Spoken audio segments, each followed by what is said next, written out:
Fala, minha família! Saudações tricolores, sejam todos muito bem-vindos ao Quintal Tricolor e vamos falar sobre essa janela de transferência que está cada vez mais próxima de acontecer, que ela abre no próximo dia 10, e a gente sabe que nesse período da temporada muitas movimentações acontecem e o mundo do futebol adora os jogadores formados em Xerém. Sendo bem sincero, tá? Eles não gostam só pela qualidade não, eles gostam também pelo valor, porque sabem que chega aqui e compra barato. Com o Fluminense ganhando a Libertadores, a gente imaginava que as vendas poderiam decolar. Não aconteceu. E nesse momento de baixa, vai ser mais difícil ainda. Só que a janela de transferência está cada vez mais próxima. A gente sabe que os dois maiores ativos do Fluminense nesse momento são John Arias e André. John Arias lá na seleção colombiana e o André, que retornou agora de lesão e voltou a jogar com a camisa do Fluminense depois de um longo período afastado do futebol por conta da lesão. Então, são os dois maiores ativos do Fluminense e a gente sabe que vários clubes espalhados pelo mundo querem levar tanto o John Arias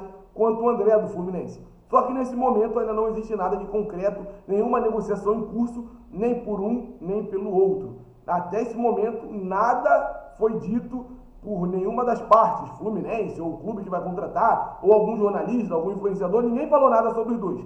Mas nós temos outros 3 atletas que receberam propostas, outros 3 atletas que também despertam o interesse do mundo do futebol, e uma dessas negociações já está em curso e pode ser concretizada a qualquer momento. Acredito eu que só não esteja concreta ainda, o anúncio só não tenha acontecido, porque a janela só abre no próximo dia 10.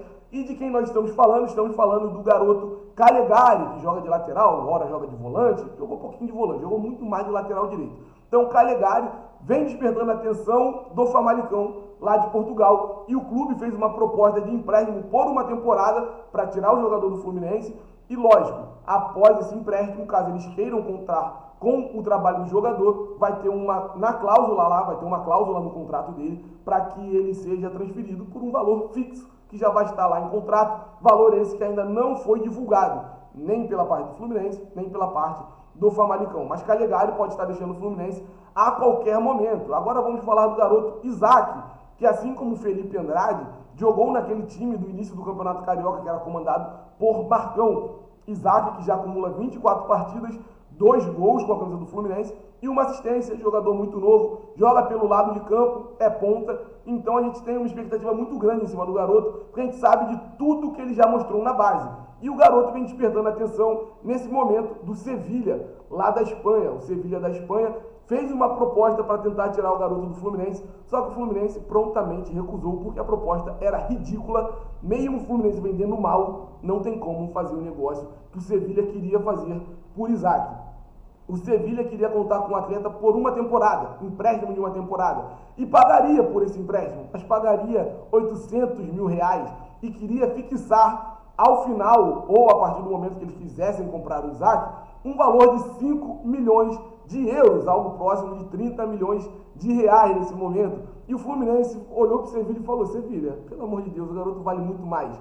E vale lembrar também que nesse mesmo contrato, nessa mesma proposta do Sevilha por Isaac, o Fluminense continuaria com 15% dos direitos do atleta, caso ele tivesse ido para o Sevilha, mas o Fluminense não aceitou e muito obrigado, senhor, por não ter deixado o Mário Bittencourt aceitar uma proposta ridícula como essa pelo Isaac. Eu torço muito para que o Isaac tenha sequência no time principal, porque a gente precisa de jogador novo, a gente precisa de fôlego, e eu acho que o Isaac tem o que a gente precisa para fazer aquele lado esquerdo do ataque do Fluminense, mas até o momento o garoto pouco atuou, quando atuou, lesionou. Vamos ver como é que vai ser na sequência quando ele retornar. Espero que retorne melhor e 100% para que ele possa ajudar o Fluminense, que a gente está precisando de todas as ajudas possíveis. Agora vamos falar do nosso problemático, do nosso John Kennedy. John Kennedy, que foi destaque em 2023, vive um 2024 muito oposto ao que ele viveu em 23. 2024 tem sido um ano muito ruim para o John Kennedy, assim como para todo o Fluminense. John Kennedy vem sofrendo muito com a pressão da torcida,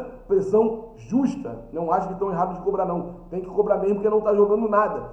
E, além disso, acumula algumas polêmicas fora do campo. Só que, ainda assim, ele desperta o interesse de vários clubes espalhados pelo mundo, de vários clubes. A gente vai falar aqui, no vídeo de hoje, sobre o Toluca do México. O Toluca do México está acompanhando de perto a situação de John Kennedy com o Fluminense, porque o Toluca sabe que o Fluminense vai ter que negociar seus atletas. E o John Kennedy parece ser muito bom jogador para o Toluca, por isso que eles vieram buscar informação sobre ele. Só que o Toluca tem um probleminha para resolver primeiro. Assim como todo mundo, no futebol mexicano eles têm um limite de estrangeiro para ser inscrito e também para poder atuar em campo dentro das partidas.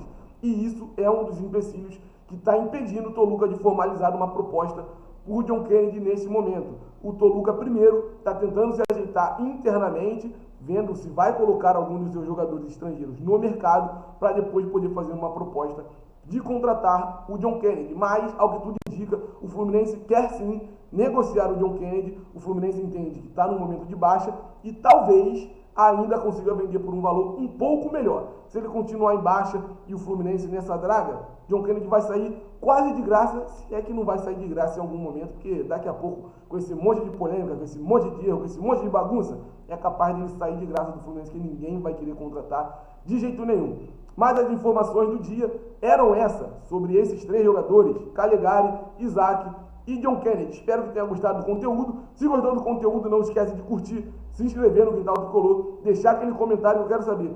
Dos três, qual deles poderia ajudar mais o Fluminense nesse momento ruim que nós atravessamos na temporada? Deixa o comentário aí que é muito importante. Saudações tricolores e o céu é o limite para o Fluminense.